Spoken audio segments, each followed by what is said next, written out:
أعوذ بالله السميع العليم من الشيطان اللعين الرجيم. بسم الله الرحمن الرحيم. الحمد لله الذي لا يبلغ مدحته القائلون ولا يحصي نعماءه العادون ولا يؤدي حقه المجتهدون، الذي لا يدركه بعض الهمم ولا يناله غوث الفتن جلت عظمته، والصلاة والسلام والتحية والإكرام على البشير النذير السراج المنير الطهر الطاهر الدر الفاخر العلم الظاهر المنصور المؤيد الرسول المسدد سيدنا ونبينا بالقاسم محمد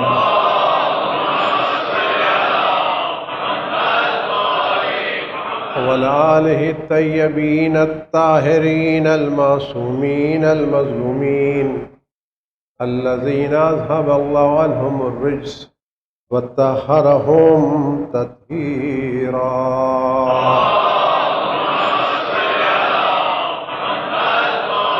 سيما على بقية الله في العالمين وخاتم أئمة المعصومين الكهف الحسين وغياث المستر المستكين ملجأ الهاربين وعصمة المعتصمين، أرواحنا وأرواح العالمين لتراب مقدمه فداه، عجل الله تعالى فرجه الشريف، واللعنة الدائمة الباقية على أعدائهم وقتلتهم وغاصب حقوقهم أجمعين. أما بعد، يا عباد الله، أوصيكم ونفسي بتقوى الله، ألا وإن الدنيا قد أدبرت وآذنت ببداع، وأن الآخرة أقبلت وأشرفت باطلاع، ألا وإن اليوم المزمار وغدا السباق، السبقة الجنة والغاية النار. أفلا طائب من خطيته قبل منيته، العامل لنفسه قبل يوم بوسه. حضرات گرامی، 15 شعبان کی آمد ہے اور خدا وند عالم نے اس رات کو شب قدر کے بعد سب سے عظیم رات قرار دیا گیا ہے. یہ شب نیم شعبان محمد اور آل محمد علیہ السلام کے لیے شب قدر کا درجہ رکھتی ہے، اور اس رات میں سید الشہداء حضرت امام حسین علیہ السلام کی زیارت میں شامل ہے. اور روایت کا جملہ بڑا عظیم ہے کہ جو شخص 15 شعبان کی رات کو قبر مبارک امام حسین علیہ السلام کی زیارت کو جائے گا، اس سے 1,24,000 انبیاء مصافحہ کریں گے. ظاہر انبیاء سے مصافحہ نہیں کرے گا، 1,24,000 انبیاء اس زائر کے ہاتھوں پہ مصافحہ کریں، کیونکہ اس رات خدا بند عالم نے وہ امام عطا کیا ہے جو اس وقت ہمارے مذہب کی حقانیت کی دلیل ہے. حضرت رسول خدا صلی اللہ علیہ وآلہ وسلم کی روایت ہے جس کو تمام علماء نے قبول فرمایا ہے، اور وہ روایت یہ ہے کہ میں تمہارے درمیان دو گراں قدر چیزیں چھوڑے جا رہا ہوں. ایک قرآن اور ایک میرے اہل بیت، جو ان سے متمسک رہے گا وہ کبھی گمراہ نہیں ہوگا۔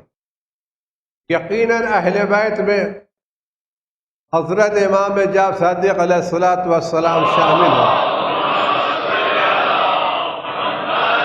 اس اہل بیت میں صرف 14 معصومین شامل ہیں، اور 14 معصومین کے علاوہ کوئی اور بھی اہل بیت پیغمبر میں شامل نہیں۔ خدا بند عالم پیغمبر جو ان سے متمسک رہے گا، یعنی رسول خدا صلی اللہ علیہ وسلم نے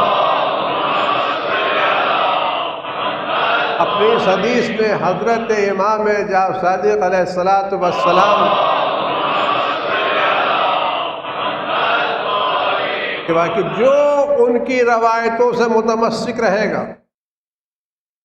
جو امام صادق کی باتوں پر عمل کرے گا، وہی گمراہیوں سے نجات پائے گا۔ تو خدا بند عالم نے پیغمبر کے ذریعے اہل بیت سے تمسک کرنا ہمارے لیے لازم و ضروری قرار دیا ہے۔ امام جعفر صادق علیہ السلام کی روایت ہے،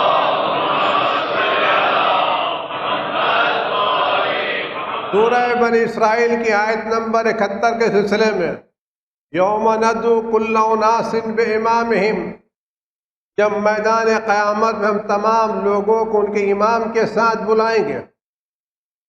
میدان قیامت میں جو جائے گا خدا اس کو امام کے ساتھ بلائے گا جس امام کی امامت کا وہ عقیدہ رکھتا ہوگا۔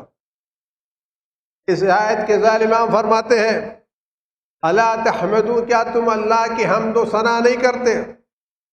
اذا کان یوم قیامت کے دن آئے گا، فدعا کل قوم الی من یتولونہ، تو خدا بند عالم ہر قوم کو اس کے ساتھ بلائے گا جس کی ولایت کو وہ قبول کرتے تھے۔ اس کا جو فرماتے ہیں، وَفَزَعْنَا إِلَىٰ رَسُولِ اللَّهِ صلی اللہ علیہ وآلہ وسلم، اس جملے پر غور کریں اور خدا کی اس نعمت پر شکر خدا ادا کریں۔ جب سب لوگ ادھر ادھر بھاگ رہے ہوں گے میدان قیامت میں، تو ہم لوگ حضرت رسول خدا کی بارگاہ میں پناہ لیں گے اور ہم سب رسول خدا کے ساتھ جمع ہوں گے۔ وَفُزْتُمْ إِلَيْنَا، اور تم ہماری پناہ میں ہوں گے۔ میدان قیامت میں ہم رسول خدا کی پناہ میں ہوں گے اور تم ہماری پناہ میں ہوں گے۔ اینا ترون، یہ دیکھو تمہیں کہاں لوگ لے کے جاتے ہیں۔ سب لوگ ادھر ادھر بھٹک رہے ہوں گے، ہم رسول خدا کی پناہ میں ہوں گے، تم ہماری پناہ میں ہوں گے۔ دیکھو تمہیں لوگ کدھر لے فرماتے ہیں، الی الجنت رب الکعبہ، امام نے 3 بار جو ہمارے پاس ہوگے، ہم تمہیں خدا کی قسم، خانہ کعبہ کی قسم، ہم تم کو جنت کی طرف لے کر کے جائیں گے۔ اس کے بعد امام جعفر صادق علیہ السلام کی روایت ہے،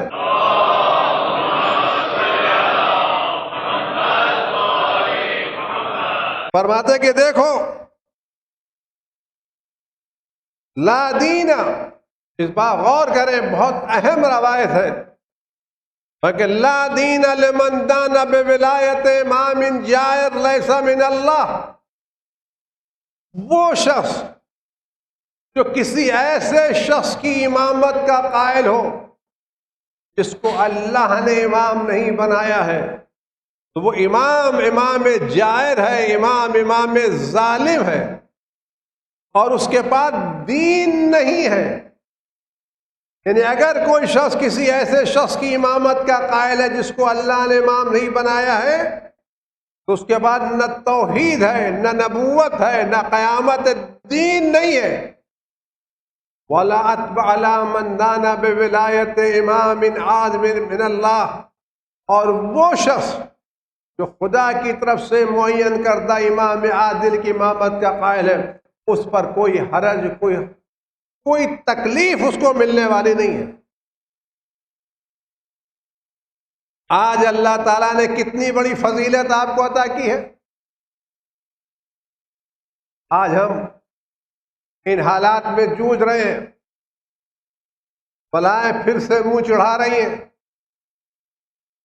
تعداد بڑھ رہی ہے، لیکن دنیا میں اکیلے ہم ہیں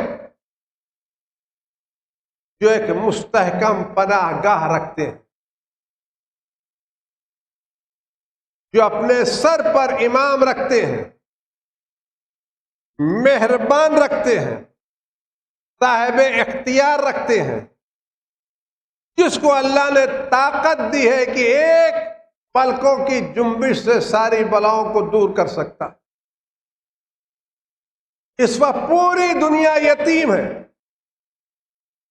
کسی کے پاس کوئی پناہ گاہ نہیں ہے، کسی کی فریاد کو آنے والا کوئی نہیں ہے، لیکن اکیلے ہم ہیں جو اس وقت امام معصوم اور امام زندہ رکھتے.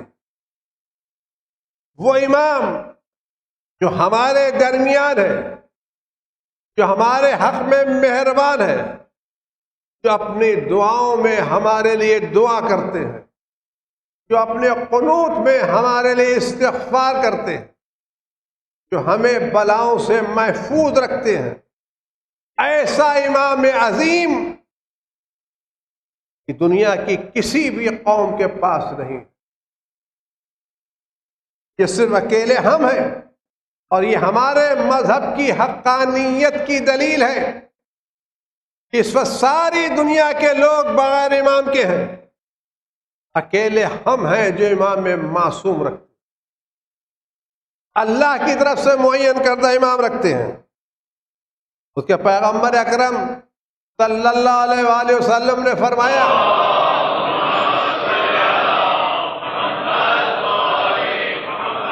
افضل اعمال امتی انتظار الفرج من اللہ عز و جل. میری امت کا بہترین عمل انتظار. کس چیز کا انتظار؟ سختیوں کا نہیں، پریشانیوں کا نہیں، مصیبتوں کا نہیں، بلکہ اس یقین کا انتظار کہ یہ بلائیں دور ہوں گی، یہ سختیوں کے بادل چھٹیں گے، یہ بیماریاں کافور ہوں گی، یہ ظلم و جور کا سلسلہ ختم ہوگا. اکیلے ہم ہیں جو یقین رکھتے ہیں یہ ظلم، یہ جور، یہ چند دنوں کی باتیں ہیں، کل ان کو نابود ہونا ہے، کل ان کو ختم ہونا ہے. بیماری کو دور ہونا ہے، پریشانیوں کو دور ہونا ہے، کرانی کو دور ہونا ہے، بے چینی کو دور ہونا ہے، خوف کو دور ہونا ہے. اس دنیا کو ایک دن بدلنا ہے، یقیناً بدلے گی. اور کون بدلے گا؟ کوئی اور نہیں، زہرا کا لال حضرت حجت ابن الحسن عسکری صلوات اللہ سلام علیہ.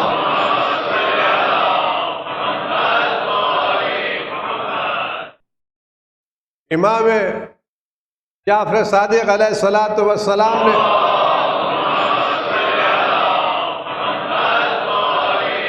اپنے عظیم صحابی جناب ابو بصیر سے فرمایا، کیا میں تمہیں وہ باتیں نہ بتاؤں کہ جس کے بغیر خدا بند عالم کو ایک عمل بھی قبول نہیں کرے گا؟ اگر تم عمل انجام دے رہے ہو تو یہ بھی تو سوچو کس بنا پر تمہارے اعمال قبول ہوں گے.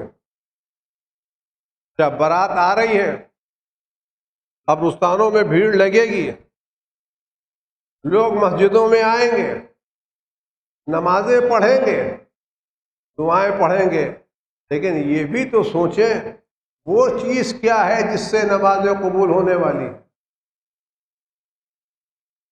وہ چیز کیا ہے جس سے دعائیں قبول ہونے والی ہیں.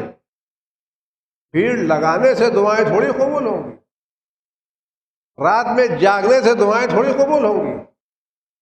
خدا نے دعاؤں کی قبولیت کی شرط رکھی ہے. امام فرماتے کہ دیکھو میں بتانا چاہتا ہوں کہ دعائیں کس سے قبول ہوں گی. میں نے عرض کی فرزند رسول یقین فرمائے، دیکھو سب سے پہلے اللہ کی وحدانیت کی گواہی دو. سب سے پہلی بات توحید خدا کا اقرار کرو کہ خدا کے علاوہ دنیا میں کوئی خدا اور معبود نہیں ہے. اس کے بعد یہ اعتراف کرو کہ حضرت محمد مصطفیٰ صلی اللہ علیہ وآلہ وسلم اللہ کے رسول ہیں. وَالْإِقْرَارُ بِمَا أَمَرَ اللَّهُ، اور جن چیزوں کا اللہ نے حکم دیا ان سب کا اقرار کرو، کسی ایک چیز کا انکار نہ کرو. وَالْوِلَایَةُ لَنَا، ہماری ولایت کو قبول کرو، ہماری امامت کو تسلیم کرو. اس کے بعد وَالْبَرَاءَةُ مِنْ أَعْدَائِنَا، ہماری ولایت کے ساتھ ساتھ ہمارے دشمنوں سے دوری بھی اختیار کرو. ہمیں وہ دل چاہیے، اور اس کا فرماتے تسلیم لہم، امام کی ولایت اختیار کرو، دشمنوں سے برات اختیار کرو، اور ان کے سامنے سلنڈر ہو جاؤ. سلنڈر ہونے کا مطلب کیا ہے؟ کہ تمہارا اٹھنا بیٹھنا سونا جاگنا مرنا جینا شادی بیاہ سب معصومین کے قول کے مطابق. تسلیم یہ نہیں ہے کہ دیکھا تو اسلامی طرز سے ہو، ریسپشن دنیا کے طرز سے ہو. اگر آپ کسی ڈاکٹر کی دوا لینے کے لیے جائیں اور وہ دوا میں 5 چیزیں لکھے، 2 چیزیں آپ لے لیجئے اور 3 چیزیں وہ لیجئے جو نقصان کرتی ہیں، تو آپ کو دوا فائدہ کرے گی نقصان کرے گی؟ دوا اسی وقت فائدہ کرے گی جب آپ پورے نسخے پر عمل کریں گے. تو یہ ولایت اسی وقت اثر انداز ہوگی جب ہمارے نکاح کے ساتھ ساتھ ہمارا ریسپشن بھی اسلامی ہو. ہم مسجدوں کے ساتھ ساتھ گھر میں بھی مسلمان رہیں،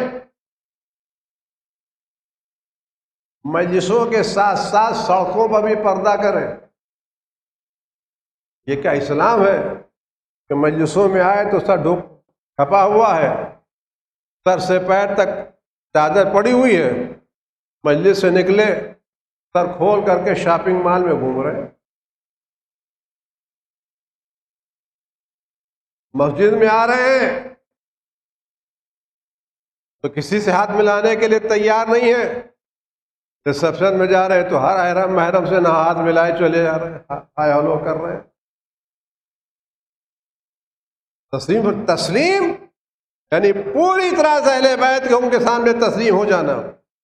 والورع والاجتہاد، پرہیزگاری اور عبادت میں کوشش، والطمع اور اطمینان، والانتظار للقائم، اور وہ چیز جس کی بنا پر عبادت قبول ہوگی وہ امام آخر کا انتظار کرنا.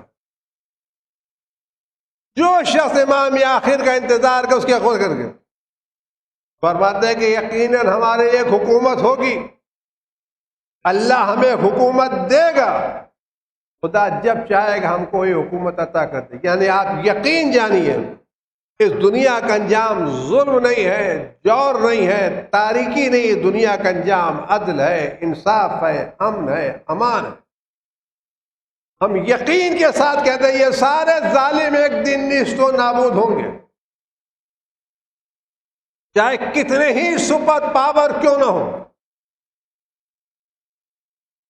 آج لوگ کہتے ہیں کہ امام آئیں گے، تو اس میزائل کے زمانے میں، اس ایٹم بم کے زمانے میں وہ تلوار سے کام کیا کریں گے؟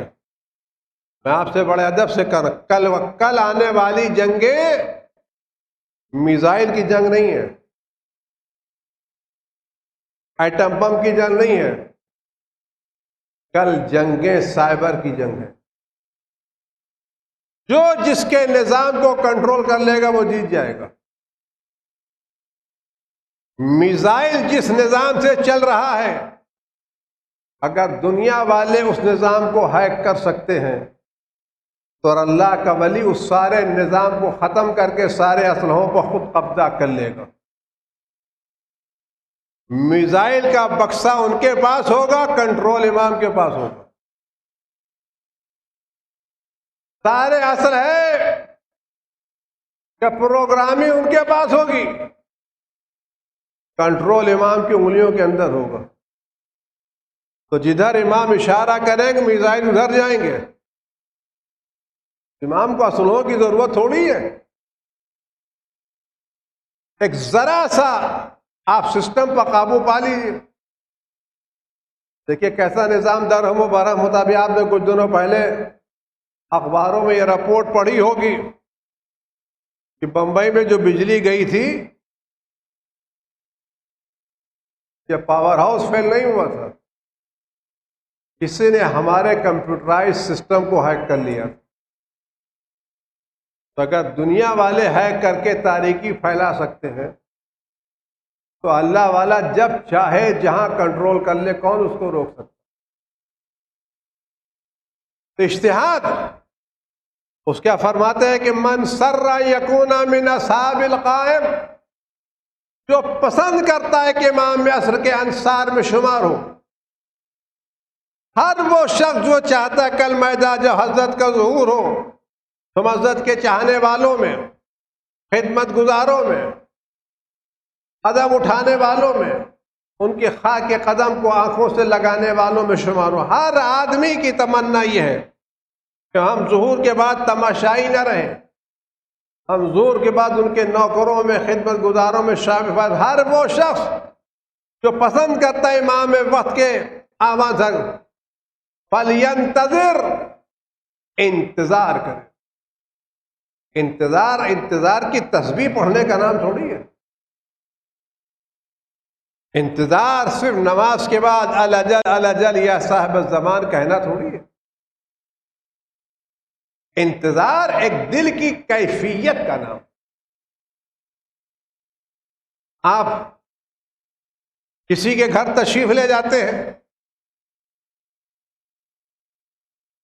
اور آپ دیکھتے ہیں گھر کے اندر پورا گھر صاف ستھرا لگا ہوا ہے، پورے گھر کو صاف کر دیا گیا ہے، تخت عمدہ قسم کی چادریں فرش بچھا دیے گئے ہیں، تکیے رکھ دیے گئے ہیں، صوفے قاعدے سجا دیے گئے ہیں، دیواروں دروں پر پردے لٹکا دیے گئے ہیں، سب لوگ قاعدے سے لباس پہنے ہوئے کھڑے ہوئے ہیں۔ آپ کوئی کچھ نہیں کہتا، کہیں کوئی علامت نہیں ہے، کہیں کوئی پوسٹر نہیں ہے، کہیں کوئی بینر نہیں ہے۔ آپ گھر کی کیفیت دیکھ، صاف ستھرا گھر، تختوں کے اوپر فرش بچھے ہوئے، گاؤ تکیے رکھے ہوئے، صوفے سیٹ لگے ہوئے، پلنگ بچھے ہوئے، دروازوں پر پردے لٹکے ہوئے، لوگ اچھے کپڑے پہنے گئے، تو آپ کیا کہیں گے؟ کیا کوئی آنے والا ہے؟ کیا کسی کا انتظار ہے؟ کیسے آپ نے پتہ لگایا؟ کسی نے تو نہیں لکھا ہم کسی کا انتظار کر رہے ہیں، دروازے پر کوئی بینر تو نہیں لگا ہوا ہے، لوگوں نے اپنے سینے کے اوپر کوئی لیبل تو لگا نہیں رکھا ہے، ماتھے پر کوئی انتظار کی پٹی تو لگا نہیں رکھی ہے۔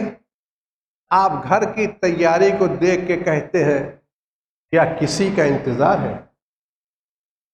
اس کے برخلاف آپ ایک ایسی جگہ جاتے ہیں جہاں ایک صاحب پہلے کچیلا کپڑا پہنے ہوئے چارپائی پر بیٹھے ہوئے، گاؤ تکیہ پر ٹیک لگائے ہوئے حقہ پی رہے ہیں کہ ہم انتظار کر رہے ہیں کب آئیں گے،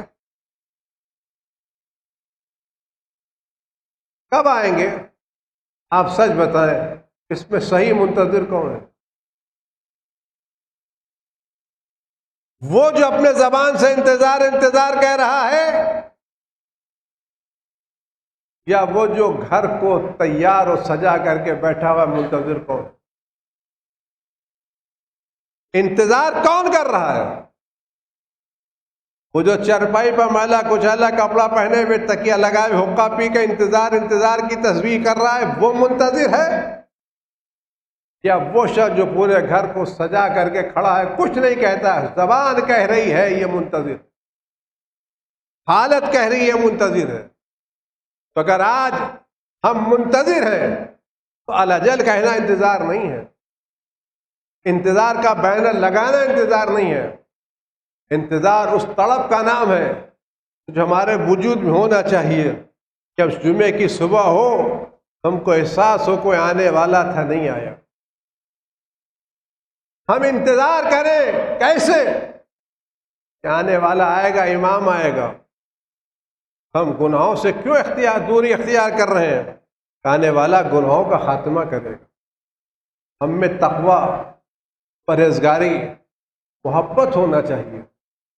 اگر ہم انتظار کر رہے ہیں تو میں آپ سے عرض کروں کہ آنے والا دو بھائیوں میں، دو قوموں میں، دو انجمنوں میں، دو ارادوں میں جھگڑا دیکھ کے خوش ہوگا؟ آپ اس باپ سے پوچھیں، باپ کس اولاد سے خوش ہے کہ دو بیٹے آپس میں لڑ رہے ہیں، مقدمہ دائر کر دیا، کیس چل رہا ہے، لیکن خبر ملی کہ والد سفر سے واپس آنے والے ہیں، ہماری لڑائی دیکھ کے خوش نہیں ہوں گے؟ یہ دونوں اپنا غم بھول جاتے ہیں کہ ہم آنے کے بعد اپنے والد کو رنجیدہ نہیں کرنا چاہتے۔ ہم چاہتے ہیں ہمارے ابا آئیں تو گھر میں کوئی اختلافی باتیں نہ ہوں۔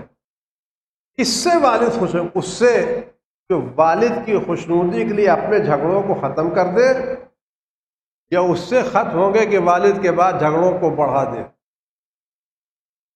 اگر ہم انتظار کر رہے ہیں تو ہمیں اس طرح کے کام کرنے کے بلورا اور متقی پرہیزگار ہونا چاہیے، ومحاسن الاخلاق، اور ہمیں اچھے اخلاق سے پیش آنا چاہیے۔ وہو منتظر، جو متقی ہے، پرہیزگار ہے، کہ اخلاق اچھے ہیں، وہ انتظار کر رہا ہے۔ فَإِن مَاتَ، اگر اس حالت میں ظہور سے پہلے اس کا انتقال ہو جائے، وقام القائم، بعد و امام ان کے بعد آئیں، کان لہ من الاجر مثل اجر مدد، اس کو وہ اجر ملے گا جو ان لوگوں کو ملنے والا ہے جو امام کا زمانہ دیکھیں گے۔ فجدو، کوشش کرو، فانتظروا، انتظار کرو، ہنیئا ایتھا العصابۃ المرحومہ، تمہیں مبارک ہو یہ قوم جو جس پر اللہ نے رحم کیا۔ آج ہم اس امام وقت کا انتظار کر رہے ہیں۔ اگر انتظار کر رہے ہیں تو ہمیں متقی ہونا چاہیے، پرہیزگار ہونا چاہیے، ہمارے اخلاقیات کو اچھے ہونا چاہیے۔ میں چھوٹی سی بات عرض کر کے بات تمام کروں۔ اگر آپ کسی شادی میں جانا چاہتے ہیں، وہاں اچھے خاصے لوگ آ رہے ہیں، اور آپ کے پاس جو کپڑا ہے، لباس ہے، اس پر ذرا دھبا لگا ہوا ہے، تو کیا آپ وہی دھبے والا لباس پہن کے جائیں گے؟ یا شادی سے پہلے دھو لے، چلو آج دھو لیتے، کہ شادی ہے، ملاقات کرنے جاتا ہے، یہ دھبا اچھا نہیں لگے گا، چلو دھو لیتے ہیں، ڈرائی کلیننگ کرا لیتے ہیں، کیونکہ وہاں جائیں گے تو اچھا نہیں لگے گا۔ تو اگر ہم چھوٹی سی تقریب میں دھبے دار کپڑے پہن کے جانے کے لیے تیار نہیں ہیں، تو امام وقت کے انتظار میں ہم دھبے دار روح لے کے کیسے جائیں؟ بس یہ ہے کہ کپڑے کے دھبے لانڈری میں دھلتے ہیں، دل کے دھبے امام وقت کی بارگاہ میں دھلتے ہیں۔ اگر ہمیں چاہیے ہم رات کے سناٹوں میں نماز کے وقت حضرت سے دعا کریں، مولا ہماری روح میں نہ معلوم کتنی گندگیاں ہیں، کتنے عیب ہیں، ہمیں نہیں معلوم، لیکن آپ ہماری روح کی بیماریوں سے بھی واقف ہیں اور اس کا علاج بھی آپ ہی کے پاس۔ ہم آپ کو آپ کے اجداد کا واسطہ دے کے سوال کرتے ہیں، ہمیں ویسا بنا دیجئے تاکہ کل آپ کے آنے کے بعد آپ کی جوتیاں اٹھا سکیں، آپ کے قدموں کی خاک اپنے آنکھوں سے لگا سکیں۔ مولا ہمیں ویسا بنا دیں تاکہ آپ کی خدمت گزاروں میں شامل ہونے کے لائق بن سکیں۔ آپ یقین جانیے ہر وہ شخص جو صبح کے وقت یا رات کے سناٹے میں اپنے امام وقت سے اپنے دل کی بیماریوں کی صلاح چاہے گا، امام اس کو کبھی بھی مایوس نہیں کریں گے۔ آئیے اس شب قدر آنے سے پہلے دعا کریں، اور آپ سب دعا کریں اپنے امام وقت کے۔ امام بلاؤں کو دور کر سکتے ہیں، یقیناً دور کریں گے۔ آپ ان کے اجداد کا واسطہ دے کے دعا کریں، نہ معلوم کس کی دعا قبول ہو جائے۔ اور اس نیمہ شعبان میں ایسی دعا کرے کہ 15 کے بعد جو دوسری صبح نکلے اس میں یہ اعلان ہو کہ یہ بلا دور ہو گئی ہے اور ساری دنیا سے بلا رفع ہو چکی ہے۔ خدا آپ سب کو اور ہم سب کو بہترین دعا کرنے کی توفیقات عنایت فرمائے۔ اعوذ باللہ السمیع العلیم من الشیطان اللعین الرجیم، بسم اللہ الرحمن الرحیم۔ قل هو اللہ احد اللہ الصمد لم یلد ولم یولد ولم یکن له کفوا احد۔ اللہم صلی علی محمد و آل محمد۔ پروردگار امام اس کی ظہور میں تاجیل فرما، رافت و بلا سے ہمارے امام کی حفاظت فرما، ہر طرح کے رنج و غم و علم کو ان کو وجود مقدس سے دور فرما۔ پروردگار ان کے صدقے میں اس بلا کو جلد جلد دنیا والوں سے دور فرما، تمام دوستداران اہل بیت کو اس بلا سے محفوظ فرما، جو لوگ بیمار ہیں ان کو جلد شفاء کامل عاجل عنایت فرما۔ پروردگار شب نیمہ شعبان اور ماہ مبارک رمضان کی راتیں ہمیں قاعدے سے عمل کرنے کی توفیقات عنایت فرما۔ اس سال پوری توجہ کے ساتھ ہمیں عبادت کرنے کی سعادت و توفیق عنایت فرما۔ قلب مقدس امام زمان ہم سے راضی و خوشنود فرما۔ اعوذ باللہ السمیع العلیم من الشیطان الرجیم، بسم اللہ الرحمن الرحیم۔ والعصر ان الانسان لفی خسر الا الذین آمنوا وعملوا الصالحات وتواصوا بالحق وتواصوا بالصبر۔ امام کی سلامتی کے لیے، تمام بیماروں کی شفا کے لیے، اس بلا کو جلد جلد دور ہونے کے لیے اور ہمارے نوجوانوں کی ترقی و تکامل کے لیے، بسم اللہ الرحمن الرحیم۔ امن یجیب المضطر اذا دعاہ ویکشف السوء، امن یجیب المضطر اذا دعاہ ویکشف السوء، امن یجیب المضطر اذا دعاہ ویکشف السوء، امن یجیب المضطر اذا دعاہ ویکشف السوء، امن یجیب المضطر اذا دعاہ ویکشف السوء۔